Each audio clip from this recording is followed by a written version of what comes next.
중고차 구입이 걱정되시나요? 정비딜러 영범이에 방문하시면 정비사가 동행하여 차량 상담부터 무료 시운전, 리프트 점검으로 고질병을 꼼꼼하게 체크해드립니다. 판매부터 AS까지 확실하게 책임지겠습니다.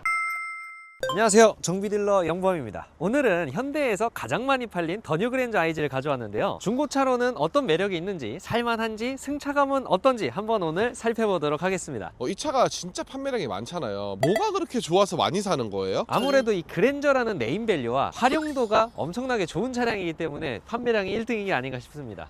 혼자 타기에도 좋고 패밀리카로 타기에도 좋고, 어디 가서 그랜저 탄다고 무시당하는 건 없잖아요. 이렇게 좋은 네임밸류에 비해서 유지비는 또 그렇게 비싸진 않잖아요. 그래서 많은 분들이 선택하시고 살 수밖에 없는 거죠. 활용도가 좋다고 했는데 실내가 많이 넓나요? 실내가 같은 계열사인 제네시스 G90을 제외하고 나서는 실내로 따졌을 때는 가장 넓습니다. 그러니까 그랜저 하면은 뒷좌석 공간이 넓은 게 장점이잖아요. 운전석에서 적당한 시트 포지션을 맞추고 뒷좌석에 앉아보면 엄청나게 넓어요. 사실 거짓말 약간 더 보태면 사람이 한 명 더 앉아도 될 정도로 많이 넓습니다. G80보다 넓은 거예요? 그렇죠. 이게 한 체급 더 높다는 제네시스 G80보다는 실내가 훨씬 더 넓습니다. 아니 왜 그런 거죠? 이 전장은 비슷한 걸로 아는데? 그렇죠. 전장은 비슷해도 이게 그랜저는 전륜 구동 기반의 가로 배치형 엔진이고, G80 같은 세로 배치형 엔진 구조는 엔진이 제일 앞에 있고 센터 콘솔 쪽에 미션, 그리고 나서 프로펠러 샤프트가 지나가면서 턱이 엄청 높게 있을 수밖에 없고요. 뒤쪽 바퀴도 굴림을 해줘야 되기 때문에 뒤쪽에 들어가는 하체 부품들이 더 많아질 수밖에 없습니다. 그러면서 실내가 좁아질 수밖에 없는 거고, 이렇게 엔진룸을 보시면 그랜저는 엔진이 여기 있고 미션이 여기 있어서 구동 장치들은 모두 다 앞에 몰려 있기 때문에 뒤쪽 공간을 좀 여유롭게 편하게 설계를 할 수가 있는 거죠. 그래서 뒷바퀴는 그냥 따라오는 용도로만 쓰이는 거죠. 이게 이 차는 진짜 아반떼보다 더 많이 보이는 것 같은데 얼마나 저렴하길래 이렇게 많이 사는 거예요?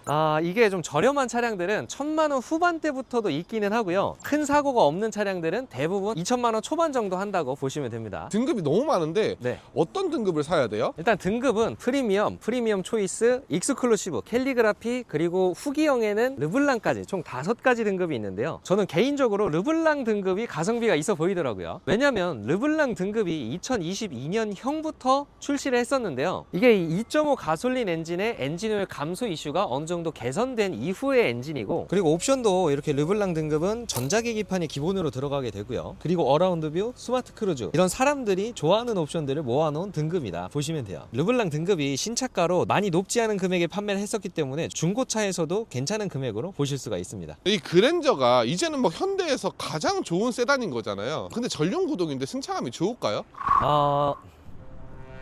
이 승차감은 제가 타면서 설명 한번 드려볼게요.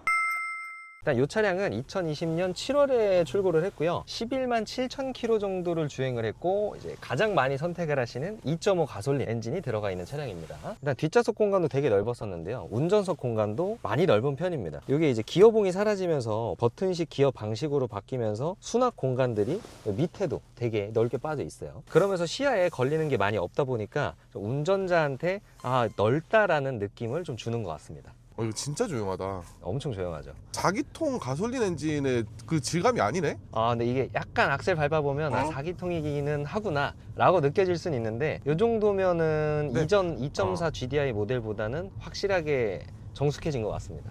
그리고 정차 시에는 정말 소음이 안 들릴 정도예요. 아니 이거 2열에서는 진짜 아무 소리도 안 들리겠는데요? 이게 지금 전장이 4m 딱 99도라고. 네, 5m잖아 사실 1cm만 더하면. 맞습니다. 근데 운전하기 불편하진 않나요? 불편하다라고 느낀 적은 한 번도 없고요. 아까 좁은 주차장을 나왔는데도 약간 부담스럽다 이런 느낌은 없었어요. 그럼 영범이는 어느 정도 사이즈 되면 불편하다고 느껴? 카니발이나 G90 정도 5m가 그냥 훌쩍 넘어야지 되게 크다, 주차할 때 긴장된다, 이렇게 좀 생각되더라고요. 요즘 리어 엑셀이 막 들어가잖아. 네. 리어 엑셀 들어간 대형 세단이랑 없는 준대형 세단이랑 비교하면 운전하기 뭐가 더 편해요? 제가 리어 엑셀이 들어간 대형차들을 몇 번 타보니까 주차할 때는 회전 반경이 좀 작아지면서 크기 대비해서는 주차가 확실히 편하다, 이런 거를 느낀 적은 있었는데 이게 약간 이질감은 있더라고요. 그래서 준대형 세단이 저는 주차할 때 좀 더 익숙하더라고요. 근데 고속주행이나 일상주행에서는 확실히 리어 엑셀이 있는 차량들이 한 체급 아래에 있는 차량들을 운전하는 것처럼 약간 더 스포티한 느낌도 들고요. 좀 더 경쾌한 주행이 가능하더라고요. 특히나 7 시리즈는 3 시리즈를 모는 것 같은 느낌을 받았었습니다. 대형차의 편안함은 유지하면서 경쾌한 주행이 가능하다는 것은 참 대단한 것 같습니다. 근데 이거 2.5 엔진이 이제 200마력 정도 되는데 네. 막 불편하진 않나요? 사실 제 기준에서 한 150, 160마력만 넘으면 마력은 충분하다고 생각해요. 이게 엑셀을 밟았을 때 스포츠 주행을 하시는 분들은 답답하실 수 있겠지만 적당한 정속 주행 하시는 분들은 이 정도면 출력이 모자르진 않겠다라고 느낄 정도긴 합니다. 그래도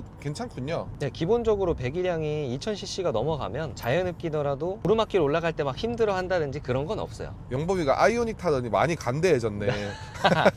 그렇죠. 제 차는 105마력이니까 이 정도면 잘 나가는 편입니다. 노면 충격이 이 정도 이제 올라오는 거면 괜찮은 편인가요? 이 정도면 전륜구동 기반 세단 중에서는 가장 노면 소음이 안 올라오는 느낌이고요. 이 차가 휠이 좀 작은 게 들어가서 확실히 그 타이어 편평비가 넓어지다 보니까 노면 잔 진동이나 잔 소음은 좀 더 잘 걸러주는 것 같습니다. 그러니까 나도 사실 괜찮은 편인 것 같아요. 그렇죠. 막 통통 튄다라는 느낌은 없어요. 준준형 차를 탔을 때보다는 확실히 고급스러운 느낌이다. 근데 이 차가 무게가 또 이제 준대형 치고는 네. 한 1600kg 정도 되니까 엄청 또 무거운 편은 아닌 거죠, 이 정도면. 그렇죠. 이렇게 가볍다 보니까 연비도 좀 더 잘 나올 수 있는 거고 이 정도 출력으로도 이 큰 몸집을 끌어 나갈 수가 있는 거죠. 연비는 좀 어때요? 그랜저 2.5 가솔린은 복합 연비가 11에서 12km 정도 나오는데요. 이제 이렇게 기본적으로 다들 계기판을 보면 실제로 운행을 한 계기판을 이렇게 보다 보면 대부분 9에서 10 정도가 평균이시더라고요. 이렇게 복합 연비보다는 실연비가 조금 더 떨어지게 잘 안 나오지만 이 몸집에 대비해서는 이 정도 연비면 괜찮다라고 생각합니다. 시내 주행했을 때는 보통 한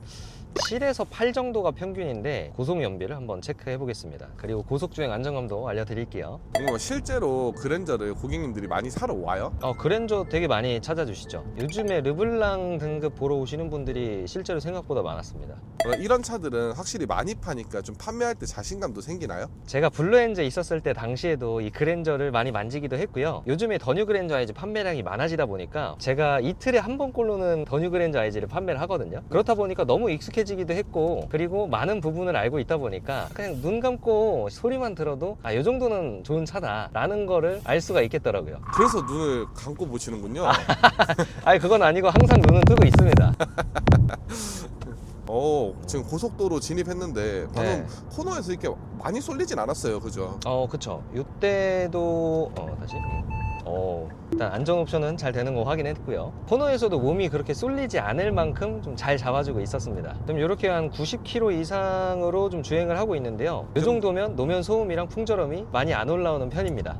약간 이렇게 가속을 할 때도 한 2500rpm, 3000rpm 정도만 사용을 했을 때 나름 시원시원하게 나가는 그런 출력을 가지고 있어요. 확실히 자연흡기다 보니까 좀 RPM을 높게 쓸 때 토크가 나오는군요. 네, 터보 엔진을 타시던 분들은 약간 굼뜨다라고 느끼실 수도 있지만 절대 이 출력이 낮은 출력은 아니거든요. 근데 100km가 넘어가니까 네, 약간 타이어 소음이 느껴지긴 한다, 솔직히. 네. 요거는 타이어를 좀 더 비싼 걸 끼면 해결될 일이긴 한데 사실 정속 주행을 하려면 100km 미만으로 적당히 달려야 되다 보니까 요 정도면 충분히 합격점은 넘지 않았나. 그럼 이게 네. K8에 비해서는 좀 승차감의 차이가 많이 나는 편인가요? 근데 이게 한 가지 좀 다른 점이 있는 게 K8은 다음 세대인 GN7에 들어가는 차체, 옵션 이렇게 좀 사용을 하다 보니까 승차감에 있어서 약간 다른 게 좀 있어요. 그리고 전자제어 서스펜션을 옵션으로 추가한 차량이랑 비교를 한다면 이건 많이 다르죠. 솔직히 K8이 좀 더 좋은 승차감을 보여줍니다. 그러면 K8이 더 가성비 아니에요? K8은 2천만 원 정도 초반에서 멀쩡한 차량을 구하기가 거의 불가능에 가깝거든요.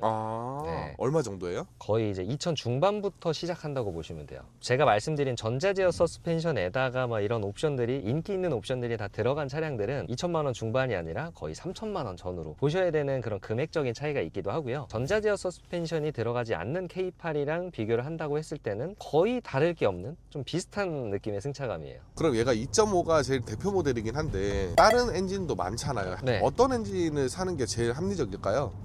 이게 중고차에서 가성비를 생각한다면 저는 3.3 엔진이 제일 가성비가 있지 않나 생각해요. 이게 2.5 엔진이 아무래도 이제 연식별로 개선이 되긴 했지만 아직까지도 엔진오일 감소 이슈가 있는 엔진이기도 하고 이제 3.3은 10년 이상 사용했었던 고질병이 없는 엔진으로 유명하기 때문에 람다 엔진 3.3 가솔린으로 사시는 걸 권장을 드립니다. 그리고 또 3.3이 가성비가 있는 게 신차가에서는 약 300만 원 가까이 비싼 엔진이었지만 중고가에서는 2.5 가솔린이랑 차이가 거의 없습니다. 2.5 가솔린에 비해서 매물 대수가 좀 많이 적기는 하지만 비교해 봤을 때 동일한 옵션 비슷한 키로수 이렇게 좀 비교했을 때도 가격이 50만 원도 차이가 안 나더라고요. 거의 동일한 시세를 가지고 있었습니다. 그리고 저는 6기통 가솔린을 좀 좋아하다 보니까 6기통 가솔린이 좀 가성비가 아닐까 생각합니다. 근데 좀 유류비가 이제 좀 걱정이 되는 것 같아요. 그럴 때는 하이브리드로 구매하시면 됩니다. 하이브리드도 이제 엔진이 2.4인데 얘는 괜찮나요? 그렇죠. 2.4 하이브리드 엔진이 2014년식 하이브리드부터 나왔던 엔진이기 때문에 지금으로부터는 10년도 넘게 써온 엔진이죠.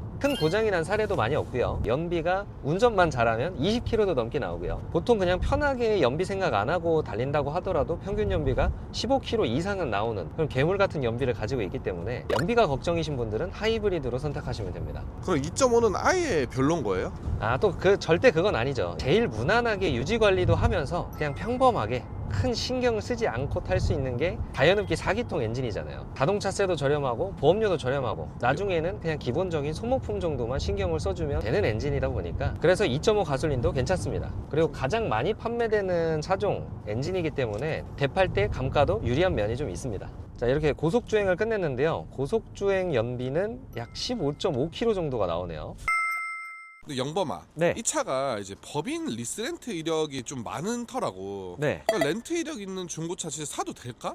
잘 구별하고 구매하시면 괜찮다고 생각합니다. 렌트도 여러 가지가 있잖아요. 법인에서도 법인 장기 렌트가 있고 리스가 있고 단기 렌트가 있고 장기 렌트가 있는데요. 장기 렌트는 거의 리스차와 비슷한 구조인데 리스차라고 해서 그냥 거르시는 분들은 없잖아요. 그래서 저 같은 경우는 소모품 관리 측면은 어떻게 잘 해왔냐 이런 것들을 리프트 점검을 하다 보면 다 체크를 할 수가 있습니다. 관리가 잘 된 차량이라면 그거 나름대로 메리트가 있는 거죠. 이 2.5 가솔린 고질병이 좀 많은데요. 일단 저한테 오시면 제가 다 봐드리긴 할 건데 이게 혹시나 또 못 오시는 분들이 계시잖아요. 이 2.5 엔진은 엔진오일 감소 이슈가 있는 엔진이다 보니까 이렇게 엔진오일 게이지를 한번 닦아서 다시 뽑아줍니다. 엔진오일이 얼마나 남아있는지 혹시나 안 찍히질 않는지 너무 부족한지 않은지 이런 거 확인해 주셔야 되고요. 그리고 통합 유량 제어 밸브라는 서머스타트, 전자식 서머스타트가 있는데요. 이게 이제 경고등을 띄우는 경우도 있고 누수가 있는 경우도 있습니다. 누수가 있을 경우에는 눈으로 보이기 때문에 부동액이 누수가 되진 않는지 이 부분을 꼭 체크를 해 주셔야겠죠. 그리고 이쪽이 체인 커버인데요. 이 가솔린 엔진들은 다 피해갈 수가 없는 부분의 고질병입니다. 이쪽에 이 면 전체가 다 체인 커버인데요. 이 뒤쪽에 노유가 좀 자주 발생하는 편인데 이쪽 볼트 라인을 따라서 실리콘 라인을 따라서 쭉쭉 유관 점검 꼭 해주셔야 됩니다. 그리고 3.3 엔진의 경우에도 약간 생김새는 좀 다르긴 하지만 동일한 위치에 체인 카바가 있기 때문에 3.3 엔진도 동일하게 체인 카바는 확인을 해주셔야 됩니다. 그리고 전자식 스티어링 모터가 있어요. MDPS가 간혹 가다가 문제가 생기는 경우도 있으니까 시운전 하실 때 좀 쏠림은 없는지 자석 현상은 없는지 확인해 주셔야 되고요. 그리고 또 하체 같은 경우에는 요즘 좀 날씨가 추워지다 보니까 스테빌라이저 부싱에서 소음이 나는 경우가 가끔 있었고요. 그리고 등속 조인트 부트에서 자주 문제가 발생하다 보니까 리프트 점검하면서 문제는 없는지 꼼꼼하게 살펴보셔야 됩니다. 이렇게만 봐주셔도 좋은 중고차 구매 가능하시고요. 앞으로도 유익한 영상으로 돌아올 예정이니까요. 좋아요랑 구독, 알람 설정 부탁드립니다. 감사합니다.